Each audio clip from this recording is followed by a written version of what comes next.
살아계신 하나님 감사합니다. 내 일생, 내 평생 주님만 의지하려 합니다. 이 시간 생각을, 마음을, 감정을 하나님 주신 말씀을 통해서 다스려질 수 있도록 축복하여 주옵소서.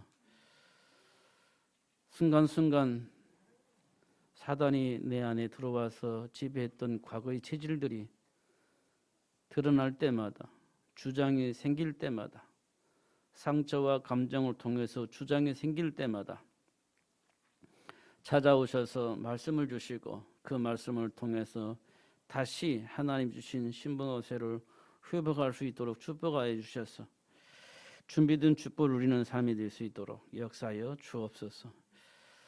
혈과 육의 싸움이 아닌 영적 싸움에서 날마다 승리할 수 있도록 성령으로 충만하게 하여 주옵소서. 응답하실 주님을 찬양합니다. 역사하실 주님을 찬양합니다. 땅끝까지 이르러 증인이 되어지도록 역사하실 주님을 찬양합니다.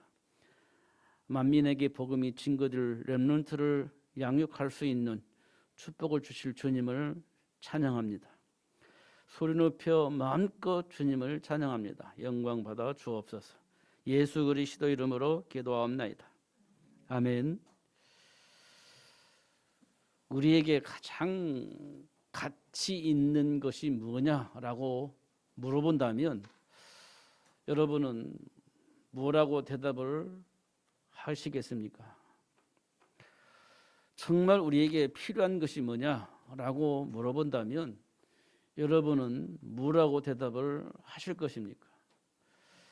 여러분 실제적으로 우리는 무엇을 위해서 사냐냐고 질문을 한다면 여러분은 뭐라고 대답을 하실 것 같습니까?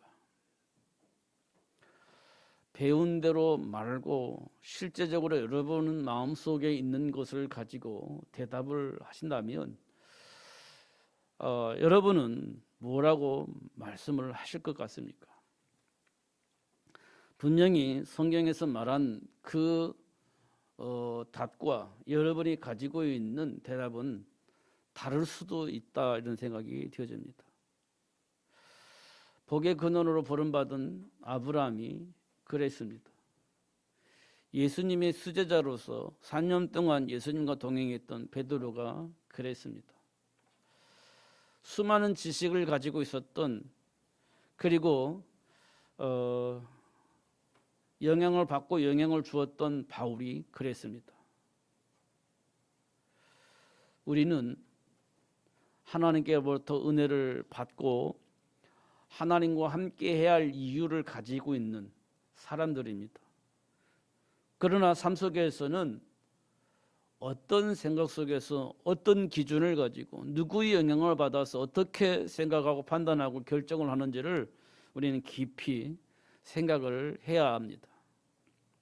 왜냐하면 세상은 두 가지가 있습니다. 광명의 천사로 나타나서 우리를 호리는 자가 있습니다. 또 하나는 우리 과거 허물을 가지고 우리를 제압하려고 하는 자가 있습니다. 물론 광명의 천사로 나타난 자나 우리 과거의 허물을 가지고 우리를 제압하려고 하는 자나 똑같은 존재입니다. 사탄입니다. 이 둘 중에 우리 하나 빠지게 되어 있습니다. 과거의 허물을 통해서 제압을 당하든지 광명의 천사로 나타난 사단에게 유혹을 받든지 둘 중에 하나가 될 겁니다. 이 세상 그 어떤 사람도 그렇게 될 겁니다. 왜냐하면 하나님과의 관계가 끊어졌기 때문에 그래요. 그래서 하나님과의 관계가 회복되었다면 어떻게 되겠습니까? 광명의 천사로 호리는 사단에게 속지 않게 되겠죠. 그리고 과거의 허물을 통해서 우리를 장악하려고 하는 사단에게 장악되지 않겠죠. 하나님은 우리와 함께 계시고 하나님은 이미 우리 과거의 허물을 다 용서하셨고 정죄하지 않기 때문에 당할 필요가 없습니다. 그리고 이미 하나님이 우리 과거의 미래를 약속을 하셨기 때문에 미래에 대한 두려움도 사라집니다. 그러니까 우리에게는 문제될 게 없는 겁니다. 그렇기 때문에 광명제사로 나타나서 우리를 속인다 할지라도 속지 않게 되어지고, 과거의 허물을 가지고 우리를 제압하려고 하는 사단에게 제압될 필요가 없게 되어지는 겁니다. 그러나 사람들은 이 사실을 모릅니다. 그래서 홀릴 때 홀리게 되어지고 제압을 하려고 할 때 제압을 당하게 되어지는 겁니다. 그러면 나는요, 사실을 나는 없는 겁니다. 그렇지만 내 안에 나는 또 있습니다. 이걸 보고 우리는요, 혼돈이라고 합니다. 사단이 지배하는 현장을 보신 하나님은 혼돈하고 공허하다고 하셨습니다. 그 이유를요, 흑암이 깊음 위에 있기 때문이다라고 얘기를 하셨습니다. 우리가 살고 있는 삶의 현장의 사람들의 모습을 보면 그렇습니다. 근데 그들의 배경은 무엇일까요? 사단에 의해서 지배를 받고 있기 때문에, 유혹을 받고 있기 때문에 그렇다라고 말씀을 하고 있습니다. 옳고 그름은 상관이 없습니다. 자신이 원하는 것만을 원하는 겁니다. 그들이 세력이 강해지면서 우리 삶의 현장은요, 사단에 의해서 지배를 받는 사람들이 원하는 세상으로 만들어져 갑니다. 그렇기 때문에 어떻게 해야 될지 알지 못하고 방황을 하는 겁니다. 그래서 이 세상이요, 혼란해요. 정상이 아닌데, 정상이 아닌 그들이 세상을 지배하기 때문에 그들과 함께 하지 않으면 아무것도 할 수 없을 것처럼 보여지기 때문에 나도 비정상으로 돌아가 버리는 겁니다. 그런데 양심상 또 그게 허락치 않는 겁니다. 이게 혼란한 겁니다. 그게 혼돈이에요. 그런데 그들이 세상을 지배하는 겁니다. 그러니까 얼마나 공허합니까? 공허할 수밖에 없죠.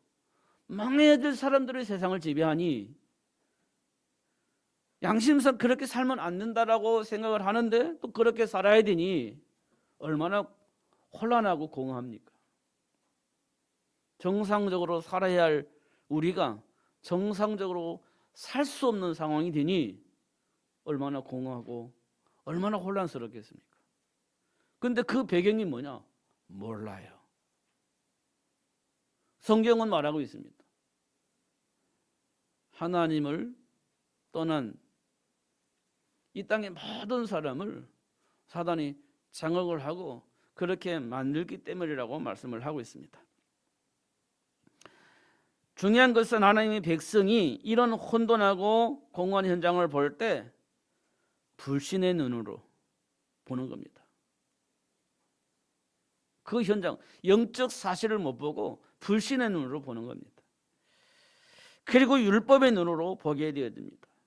그럼 어떻게 되겠어요? 정죄하겠죠. 그럼 어떻게 되겠어요? 이간질하는 사단에게 이간질 당하겠죠. 이건 분명한 일입니다. 그런 우리들에게 하나님은 어떻게 하셨냐? 하나님은 그런 혼란과 공허 속에 있는 또 정죄하는 마음을 가지고 있는 우리에게 찾아오셔서 하나님이 준비한 축복을 알리고 당신의 배경을 통해서 준비된 축복을 누릴 수 있도록 역사를 하시고 계시는 겁니다. 그러니까 저와 여러분은요, 하나님 앞에 점수를 맞을 수 있는 가능성이 없는 사람들입니다. 그런 우리에게 찾아오셔서 우리를 위해 준비한 축복을 보게 하시는 겁니다. 그 복을 봤다면 누구든지 그 복을 누리게 되어져 있는 겁니다. 그토록 하나님이 우리를 축복하시고 그 복을 누릴 수 있도록 역사하신다는 겁니다. 에덴 동산에 준비된 축복을 누릴 수 있는 아담과 하와가 저주와 같은 문제, 감당할 수 없고 해결할 수 없는 문제를 만나게 되집니다. 우리가 말하는 창세기 3장 문제입니다. 저주와 같은 문제, 감당할 수 없는 문제, 해결할 수 없는 문제, 그게 창세기 3장 문제이고, 이걸 신학적으로는 원죄라고 얘기를 합니다. 이 원죄를 만나게 됩니다. 그러나 하나님은 그런 아담과 하와를 찾아와 아담과 하와가 만났던 그 문제의 원인과 배경을 알도록 역사하시고 그 문제를 해결할 수 있는 길을 또 알려주셨습니다. 하나님과 함께 할 수 없는 아담과 하와에게 하나님과 함께 할 수 있는 길을 알려주신 것입니다. 이는 인간에게 가장 중요한 것은 하나님과 함께하는 삶을 누릴 수 있는 길을 아는 것입니다. 인격이 훌륭한 것이 아니고 하나님과 함께하는 길을 아는 거예요. 믿음이 좋은 것이 아니라 하나님과 함께하는 길을 아는 겁니다. 성경을 많이 아는 그런 신학자가 아닌 하나님과 함께하는 길을 아는 겁니다. 그 길이 그리스도입니다. 그 그리스도가 누구냐? 이걸 아는 것이 중요한 겁니다. 그 그리스도가 예수라는 겁니다. 예수가 그리스도라는 겁니다. 그 예수를 통해서만 하나님을 만날 수 있고 하나님이 준비한 축복을 누릴 수 있는 겁니다. 그래서 사도 바울은 그리스도를 아는 것이 최고 지식이다, 이렇게 얘기를 한 겁니다. 삶의 현장에서 드러나는 문제 보고 인격적으로 대하면 답이 없습니다. 있는 것처럼 보이지만 답이 되어지지 않습니다. 영적 사실을 봐야 답이 나올 수 있고 그들을 충분히 도울 수 있습니다. 살려낼 수 있습니다. 지금 이 세상에 많은 사람들이 혼란 속에 빠졌습니다. 혼돈 속에 빠졌습니다. 왜냐하면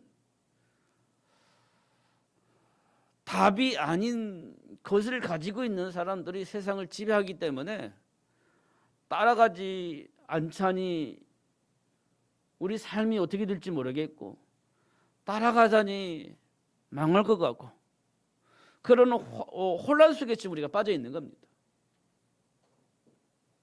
그 문제를 어떻게 하면 해결할 수 있겠습니까? 없습니다. 이미 그들은요, 세계를 장악할 수 있을 만큼 힘과 능력을 가지고 있습니다. 감당할 수 있냐 우리가? 없습니다.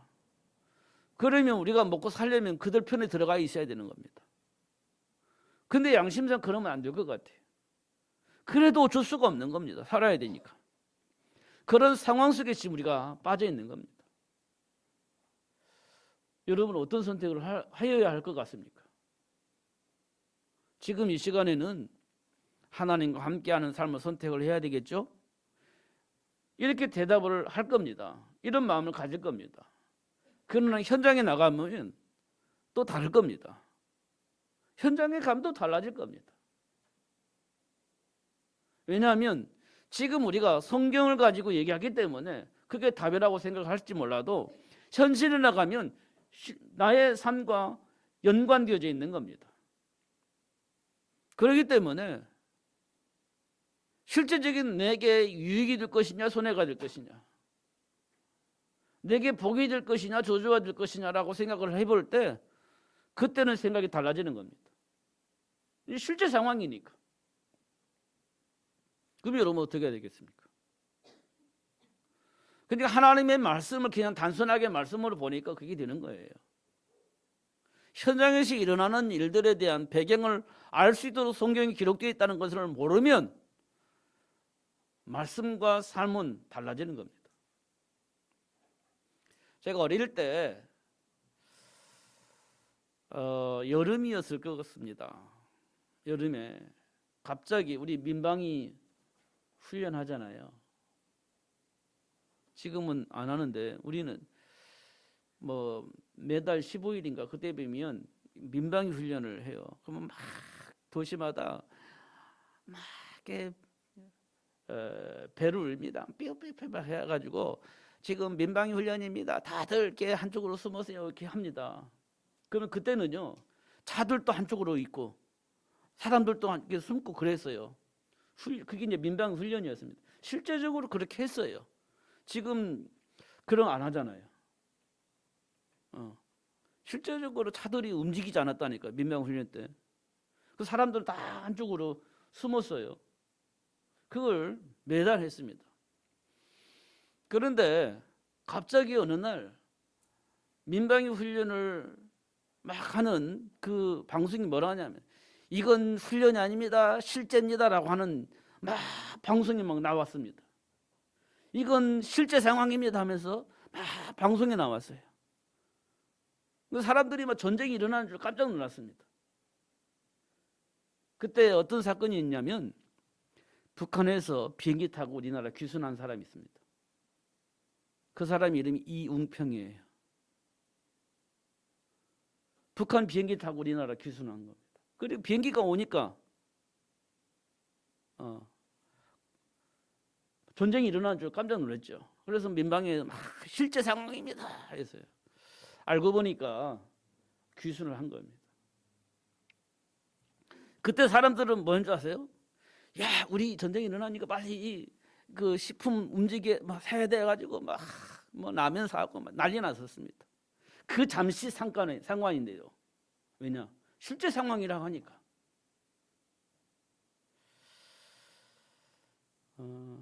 다행히 실제 상황이 아니어서 다행입니다만 만약에 실제 상황이었다면 전쟁이 터진 거죠.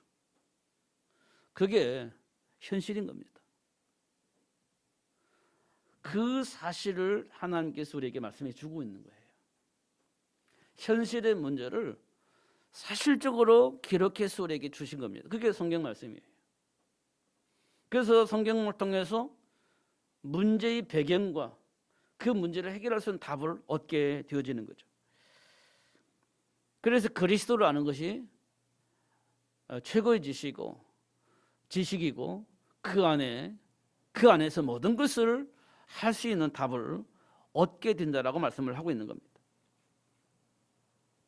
그래서 모든 사람의 삶의 배경과 절대 필요한 복음을 알아야 되는 겁니다. 우리 생각의 배경이 뭘까요?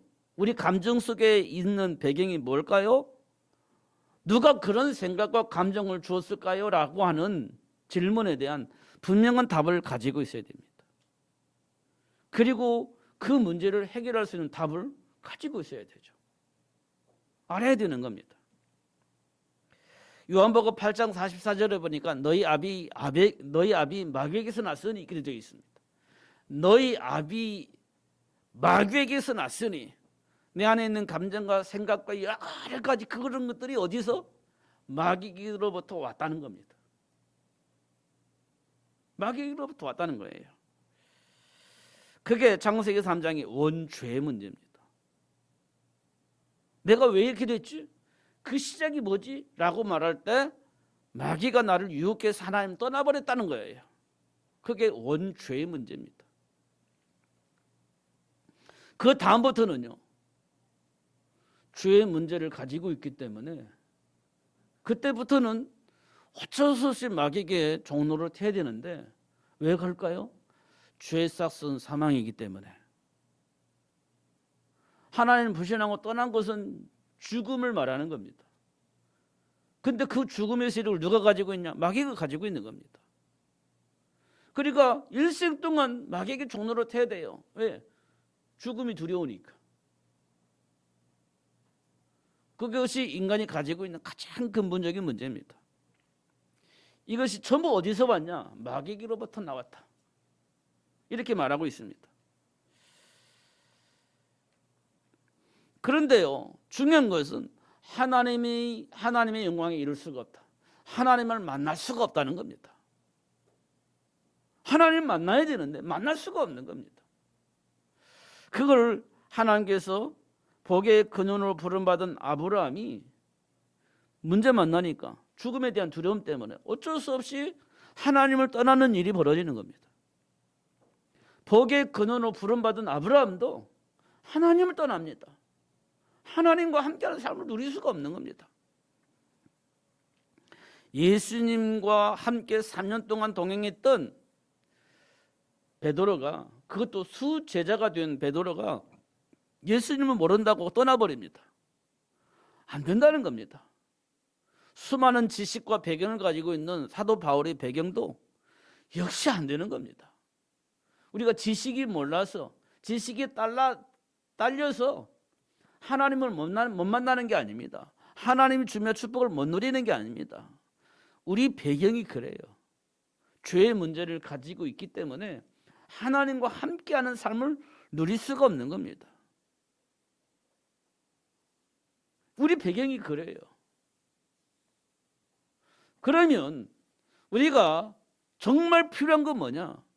하나님을 떠난 문제, 하나님의 영광에 이룰 수가 없는, 하나님을 만날 수가 없는 나의 문제를 가지고 살아야 되는 겁니다. 일생도 그렇게 살아야 되는 거예요. 그러면 해결할 수 있는 방법이 없을까요? 없습니다. 사람들은 세리완이 나오면, 엘리야가 나오면, 예레미야가 나오면, 선지자 중 한 사람이 나오면 해결될 거라고 생각을 했지만 안 되는 겁니다. 그런 방법이 없나요? 없습니다. 그래서 하나님이 찾아오셨어요. 하나님이 우리와 함께 하시기 위해서 찾아온 겁니다. 그런데 하나님 찾아오셔서 하나님 만날 수 있는 길을 주신 겁니다. 사단의 일을 멸하시고 하나님과 함께 할 수 있는 길을 주신 거예요. 그걸 보고 우리는 여자의 후손, 그렇게 얘기를 합니다. 여자의 후손. 그럼 우리 인생에 가장 중요한 건 뭐냐? 여자의 후손을 아는 거예요. 그러면 문제가 해결되는 겁니다. 여자의 후손을 알면 모든 문제가 다 끝나는 겁니다. 왜냐? 하나님 만날 수 있으니까. 하나님 주며 축복을 누릴 수 있기 때문에. 여자의 후손을 아는 것이 우리 인생에 가장 중요한 겁니다. 그 여자의 후손이 성경의 구약에서는 메시아라고 합니다. 메시아가 올 거라고 믿고 있었습니다. 메시아를 보내주신다 약속하셨으니까 메시아가 오실 거라고 분명히 했습니다. 그 메시아를 붙잡으면 되는 겁니다. 그런데 신약에는 그 메시아라는 단어를 그리스도라고 표현했습니다. 그 그리스도 도대체 누구냐? 요한복음 14장에 보니까요, 예수님께서 말씀하셨어요. 내가 곧 길이요 진리요 생명이다. 예수님이 그리스도라는 겁니다. 그런데 안 믿잖아, 사람들이. 안 믿어요. 그런데 예수님이 그리스도가 맞습니다. 그러면 그리스도를 알면 내 인생의 문제는 다 끝난 겁니다. 영접하는 자, 곧 그 이름을 믿는 자들에게는 하나님의 자녀가 된대요. 누구를요? 예수를 믿는 자는, 예수를 영접한 자는 하나님의 자녀가 된다는 겁니다. 하나님이 찾아오셔서 하신 말씀이에요. 그러면 우리 끝났죠. 모든 문제 끝났습니다. 다 해결된 겁니다. 해결받을 수 있습니다. 예수 이름으로 기도하면 하나님이 역사하실 것이기 때문에 문제될 게 없는 겁니다. 삶의 현장의 문제와 사람들의 선택, 절대로 필요한 전도제자, 우리 삶 속에 필요합니다. 왜냐하면 삶의 현장의 문제와 그 문제를 만난 사람들이 어떤 선택을 하는가 보니까 그리스도를 말해줄 수 있는 사람이 절대로 필요한 겁니다. 그냥 인간적으로 성공하는 길을 가르쳐주는 사람 많이 있습니다. 그러나 실패합니다. 성공하는 것처럼 보이지만 실패해요. 그걸 창세기 6장 네피림 문화를 통해서 우리에게 분명히 보여주셨습니다. 에덴 동산처럼 보였던 소돔과 고모라가 결국은 망하게 된다는 사실을 우리에게 분명히 보여줍니다. 세상 사람들은 네피림 문화 속에서 성공했던 그 삶을 살아가려고 발버둥칩니다. 소돔과 고모라처럼 그렇게 살기를 소원하면서 발버둥칩니다. 그렇게 이끌어갑니다. 그러나 그 길은 망하는 겁니다. 그래서 이 세상에 가장 필요한 건 뭐냐면 하나님과 함께 영원히 성공할 수 있는, 성공의 길을 살면서 영원히 성공할 수 있는 그 길 대신 예수를 말해줄 수 있는 전도제자가 절대 필요한 겁니다. 다른 게 필요한 게 아닙니다. 그리스도를 알고 그리스도를 전해줄 수 있는 전도제자가 필요했던 겁니다. 이스라엘 백성들이 이 복음을 몰라서 문제 앞에서 어떻게 합니까? 애굽으로 가잖아요. 살 길을 찾아서 가는 겁니다. 근데 그 현장에 요셉이라는 시스템이 있어가지고 요셉을 보고 막 아무 생각 없이 따라갔습니다. 근데 요셉이 죽고 난 다음에는요, 노예가 되어집니다. 그들이 노예 해방되어지기 위해서 막 기도합니다. 응답이 없어요. 400년 동안.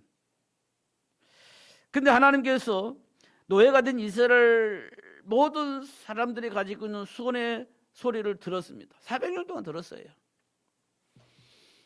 그래 하나님께서 해방시켜주면 참 좋았겠는데 그렇게 하지 않았습니다. 하나님과 함께하는 길을 알릴 수 있는 사람을 준비하셨어요. 노예에서 왜 노예가 됐을까? 하나님 주신 언약을 잃어버렸기 때문에 그래요. 그러면 언약을 회복하면 해방되어지겠죠.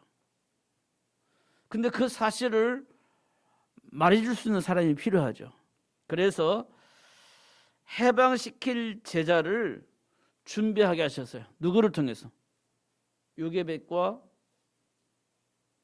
아므람을 통해서 그 복음을 말해줄 수 있는 제자를 준비케 하셨습니다. 그게 렘넌트 운동이에요. 거기서 준비된 사람이 모세입니다. 그럼 모세는 무엇을 위해서 살아야 되겠어요? 왕궁에서 왕자로 사는 것이 좋겠죠, 개인적으로는. 그러나 모세에게 주어진 사명은 이스라엘 백성들을 애굽에서 해방시키는 겁니다. 그리고 그들을 통해서 가나안을 정복하게 하는 거예요. 그게 모세에게 주어진 사명입니다. 근데 모세에게는요, 애굽의 왕궁에서 왕자 노릇을 할 수 있는 자리에 딱 간 거입니다. 그럼 여러분 어떻게 살겠습니까? 그냥 왕자로 살겠습니까? 아니면 사명을 감당하기 위해서 이스라엘 백성을 출애굽을 해서 가나안 땅을 이끌어 가야 되는데 그게 쉽지 않은 거죠. 여러분 같으면 어떤 선택을 하겠습니까? 이게 지금 우리에게 주어져 있는 숙제입니다. 답을 알면 당연히 애굽의 왕궁을 버리고 이스라엘 백성과 함께 출애굽을 해서 가나안 땅에 가야 되겠죠. 답을 알면 쉽습니다. 근데 답을 모르는데 그 길을 가는 것은 쉽지 않아요. 결코 쉽지 않죠. 그러나 하나님은 그 길을 갈 수 있도록 역사를 하셨습니다.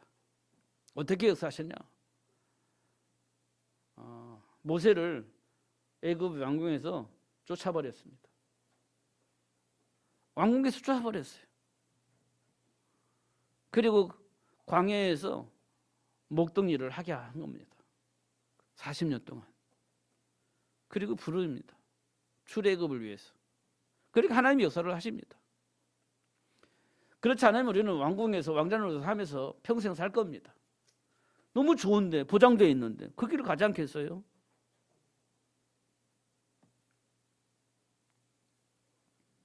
그러나 하나님은 모세를 부른 이유는 출애굽과 가나안 정복을 위해서 부른 거기 때문에 그 길을 가도록 이끌어 가시는 것을 확인할 수 있습니다.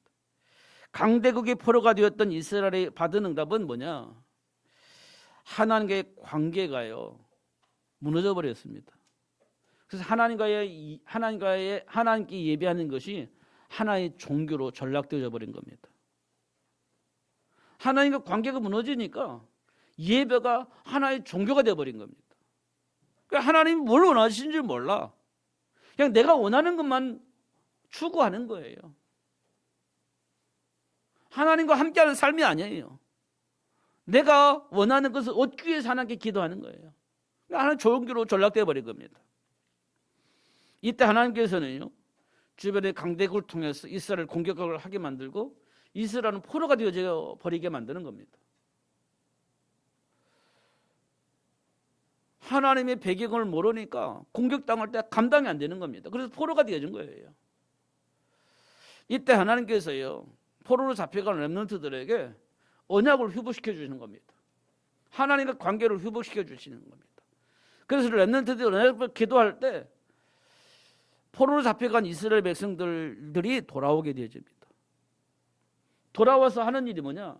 하나님과의 관계를 회복하고 하나님이 주신 말씀을 통해서 하나님의 배경을 누릴 수 있는 그 축복의 시스템을 만드는 겁니다. 그게 뭐냐? 성전 건축이었습니다. 노예에서 아니 포로에서 돌아온 이스라엘 백성들이 한 일이 뭐냐? 성전 건축이었습니다.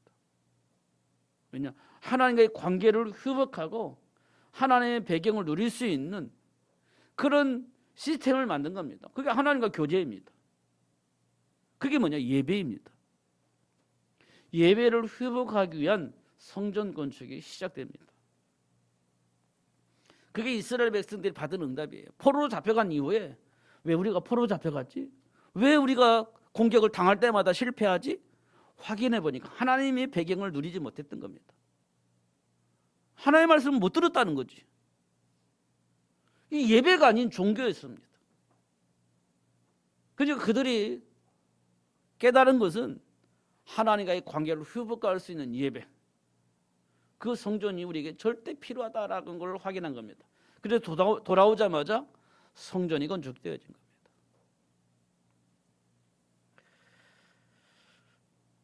그렇지만 어느 날 세월이 지나면서 로마의 속국이 되어집니다. 로마의 속국이 된 이스라엘이 받은 약속의 축복은 로마를 복음으로 바꾸는 겁니다. 정복하고 다스리는 게 아닙니다. 모든 사람을 살리는 시스템을 만드는 거였습니다. 로마 복음의 축복입니다. 그게 임마누엘이에요. 난 이스라엘, 너는 로마, 이게 아니고요. 모든 사람이 하나님과 함께 해야 된다는 사실을 알게 되어진 겁니다. 그래서 마가다라 방 성도들이 이 말씀을 붙잡고 기도하기 시작한 겁니다.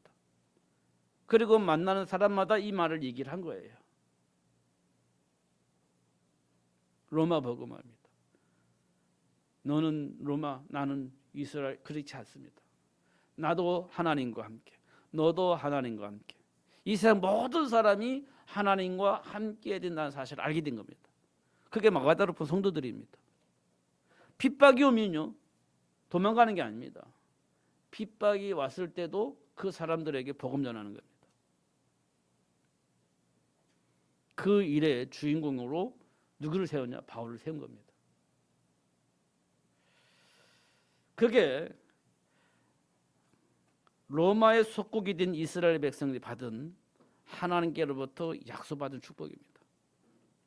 그래서 사도 바울은요, 그 수많은 핍박이 와도 환란이 와도 로마 복음화를 마음에 품고 기도하면서 준비하면서 도전을 했던 겁니다. 결국 로마가 복음으로 바뀝니다. 이게 하나님이 우리에게 주신 축복이거든요. 뭘 위한 축복이냐? 세계 복음화는 주어지는 거구나라는 것을 우리에게 주시기 위해서 로마 복음화를 우리에게 모델로 주신 겁니다. 로마가 복음화 되어지듯이 세계 복음화는 반드시 되어진다는 겁니다. 되어지게 하실 것이라는 겁니다. 그럼 우리 삶의 가치가 여기서 나오는 겁니다. 세계 복음화를 원하는 하나님의 계획과 인간에게 주신 사명이 보여져야 됩니다. 여러분은 무엇을 위해서 살려고 합니까? 무엇 때문에 괴롭습니까? 한번 확인해 보세요. 그것 때문에 하나님이 우리를 부르신 거예요. 그것 때문에 하나님께서 우리에게 약속의 말씀을 주신 겁니다. 그것 때문에 우리 영향 받아서 막 흔들릴 것이기 때문에 흔들리지 않도록 하기 위해서 말씀을 주신 거예요. 이걸 보고 우리는 언약이라고 하죠. 현장에 나보면 몰라서 방황하고 몰라서 다른 것을 삶의 목적으로 두고 살아가는 사람이 얼마나 많이 있습니까? 그 현장을 볼 때 인간의 정체성을 회복할 전도 제자의 필요성이 그게 느껴지는 겁니다. 이 복음을 전할 수 있는 전도 제자가 이 현장에 필요하구나 라는 걸 느끼는 겁니다. 그래서 하나님 나를 이곳에 보내셨구나 이렇게 이제 응답을 받는 겁니다. 그래서 언약 붙잡고 기도하는 거예요. 막 원망불평하고 막 정죄하고 이간질 당하고 그런 것이 아니라 그러기 때문에 나를 이곳에 보내셔서 합력할 선을 이룰 수 있도록 이 현장을 하나님 나라로 회복할 수 있도록 하나님 나라를 불러서 세우시고 이곳에 파송을 하셨구나 이렇게 응답을 받는 겁니다. 마태복음 28장에 보니까 예수님께서 말씀하셔요. 아직도 의심한 자들이 있었지만 그들을 향해서 예수님께서 하신 말씀이에요. 너희는 가서 모든 민족을 제자로 삼으라. 내가 분부한 모든 것을 가르쳐 지키게 하라.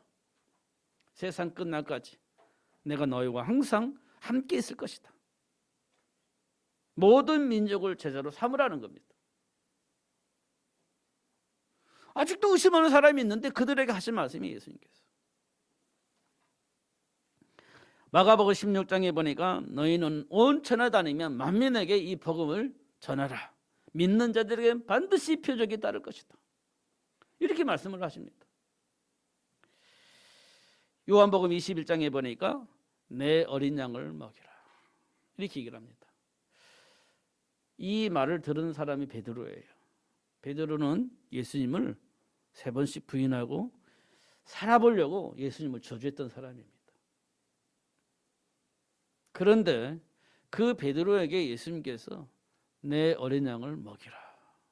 세계복음화 때문에 사람 낳는 어부로 부름을 받은 베드로에게 다시 사명을 주신 겁니다. 삶의 현장에 준비된 축복을 누릴 수 있는 중직자가 필요합니다. 삶의 현장에 메시지는 목사님들이 전달하지만 실제 삶의 현장에 영향을 빌 수 있는 사람들은 중직자들입니다. 삶의 현장에서 일하는 사람들이에요. 삶의 현장에 파송된 중직자들이 매우 중요한 겁니다. 중직자들이 무너지면 세상 무너지게 되어 있는 겁니다. 무너질 수밖에 없는 겁니다. 그래서 하나님은 중직자들을 불러서 말씀을 듣게 하고 말씀 붙잡고 기도하면서 준비하면서 현장을 살릴 수 있는 일꾼으로 살 수 있도록 축복하신 것을 확인할 수 있어요. 형통한 복을 누린 요셉은요, 누구를 통해서 그 전달받았냐면 아버지로부터 전달받았어요. 아버지가 누구죠? 야곱입니다. 나중에 이스라엘의 이름을 받았죠. 그를 통해서 하나님의 말씀과 계획을 전달받게 되어집니다. 흔들리지 않았어요. 하나님과 함께하는 삶이 흔들리지 않았습니다. 그래서 하나님이 약속하신 대로 요셉을 형통하게 만들어서 현장을 바꿨습니다. 현장을 변화시켰습니다. 결국은 요셉을 통해서 전 세계 모든 사람을 살려내는 일을 했습니다. 7년 동안 기근 만났을 때 모든 사람 다 죽을 수밖에 없는데 요셉을 통해서 애굽이 전 세계 모든 사람을 살릴 수 있는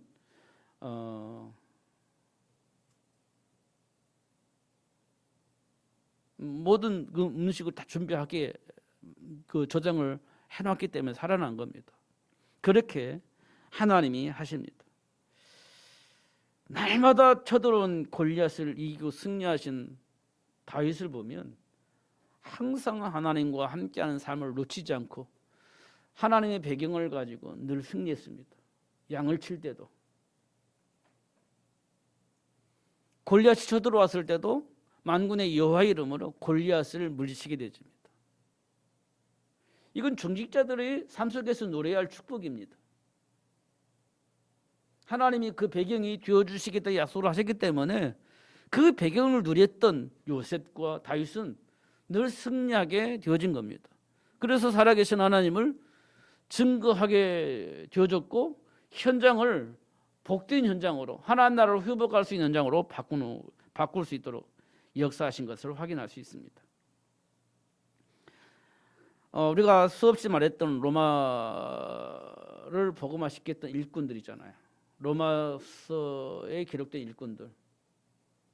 그들이 하나님이 주신 축복을 누리면서 하나님 나라를 회복하기 위해서 충분히 헌신을 했습니다. 뭐 식준이라고 하고 동역자라고 얘기하기도 하고 그랬잖아요. 보호자라고 얘기를 하고요. 친척 뭐 이렇게 하고요. 사랑하는 자 이런 사람들이 전부 다 헌신을 하였기 때문에 로마가 손을 든 겁니다. 살아계신 하나님 앞에 손을 들 수밖에 없었죠.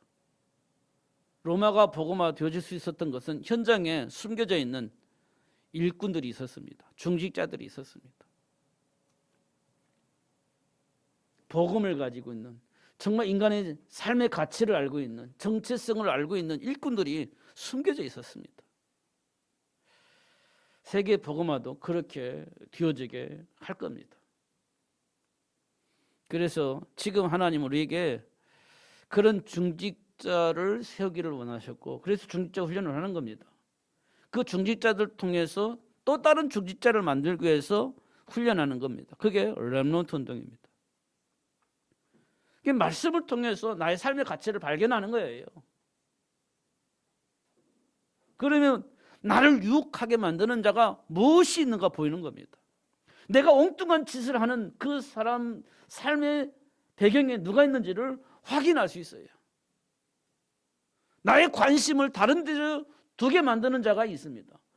그게 보이는 겁니다. 다른 판단을 통해서 다른 생각을 하게 만들게 하는 자가 있어요. 그게 보이는 겁니다. 말씀을 가지고 기도하면 그런 일들이 보여지는 겁니다. 그게 혈과육의 싸움이 아니는 겁니다. 이것은 영적 싸움이 됩니다. 그러면 반드시 이기게 되어 있고요. 되어지게 되어 있고요. 우리가 상상할 수 없는 복이 내 삶 속의 열매로 나타나게 되어 있는 겁니다. 그게 하나님 우리에게 약속하신 축복이에요. 숨겨져 있는 축복이라고 하죠. 그래서 언약 잡은 자가 그 복을 누릴 수 있습니다. 그래서 우리에게 가장 중요한 것은 예수가 그리스도임을 아는 겁니다. 예수가 그리스도. 이걸 수없이 들기 때문에 알아요. 근데요, 한 귀로 듣고 한 귀로 흘러버립니다. 그냥 머리로 지식으로 알고 있어요. 실제가 되어져 있지 않습니다. 왜냐? 하나님 떠난 문제 알고 있죠. 그러나 내게 와 있는 이 문제가 하나님을 떠난 문제로 보여지지 않습니다. 하나님과 함께 하지 아니함으로 사단이 공격해서 나도 모르게 사단의 이끌림을 받게 되어진다는 사실을 우리가 인정을 하지 않아요. 그거 인정되어져야 예수가 그리스도임을 알게 되어지고 예수 이름을 기도할 수 있게 되어지는 겁니다. 근데 우리는 그렇게 안 보여요. 눈에 보이는 것만 보고 우리가 가지고 있는 판단으로 판단하고 결정을 해버리는 겁니다. 그러면요, 성공할 것처럼 보이고 그게 맞는 것처럼 보이지만 오답이고 실패하게 되어진다는 겁니다.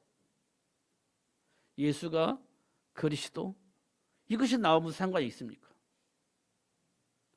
하나님을 떠났다는 문제, 사단에게 속아서 내가 일생동안하게 종로로 하고 있다는 사실을 확인해야 예수가 그리스도임이 우리에게 현실이 되는 겁니다. 그래야 우리가 승리하는 겁니다. 그렇지 않으면 우리는 안 되는 겁니다. 될 수가 없는 겁니다.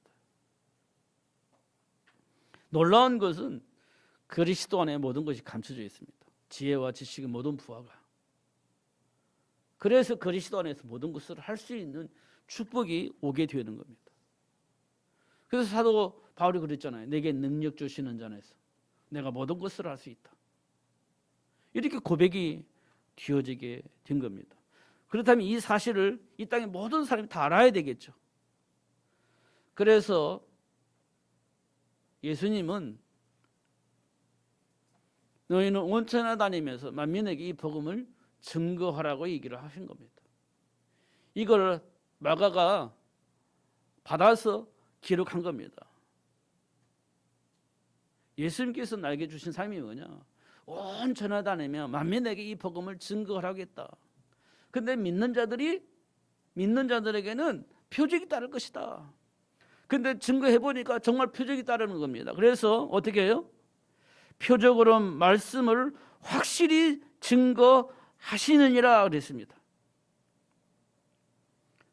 두루 전파할세 주께서 함께 역사하사 그 따르는 표적으로 말씀을 확실하게 증언하게 되어졌다. 이렇게 얘기를 하고 있는 겁니다. 이 말은 뭐냐? 말씀을 증거하니 그 말씀대로 되어지더라는 거예요. 표적이 따르더라는 겁니다. 그러니까 야 맞구나, 확실하구나, 확인되어지니까 담대하게 예수가 그리스도라고 말을 하게 되어졌다, 이 말입니다.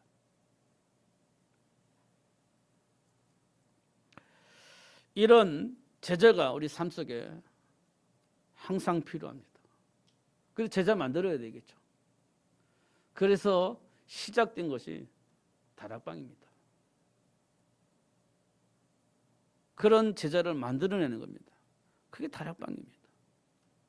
그렇게 훈련을 하는 겁니다. 그게 다락방입니다. 그리고 그 현장 속에서 이걸 확인하는 겁니다. 그게 팀 사역입니다. 됐다 안 됐다가 아니라 하나님이 하시는 것을 얘기해 주는 겁니다. 그게 팀 사역입니다. 그 축복을 누리는 가정을 보고 미션홈이라고 합니다.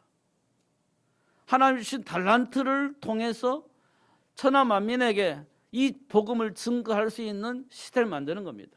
그게 전문교회입니다. 그 사람들이 모여가지고 한 현장을 장악하는 겁니다. 아니, 장악하기보다는 한 현장을 살려내는 겁니다.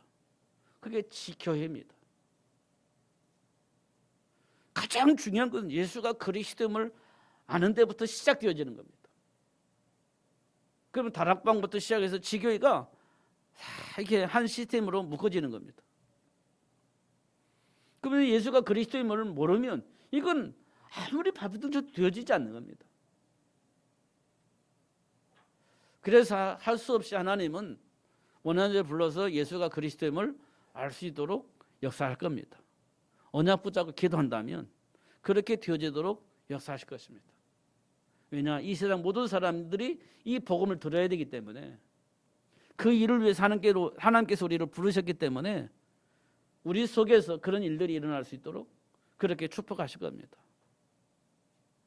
속지 마시고 하나님 주신 축복을 누리시면서 승리하시는 여러분 되시기를 예수님 이름으로 축복합니다. 기도하겠습니다. 살아계신 하나님 아버지, 감사합니다. 오늘 또 최고의 복을 주셔서 감사하고 알게 해주셔서 감사합니다. 놓치지 않고 누리며 살 수 있도록 성령으로 역사하여 주옵소서. 예수 그리스도 이름으로 기도하옵나이다. 아멘.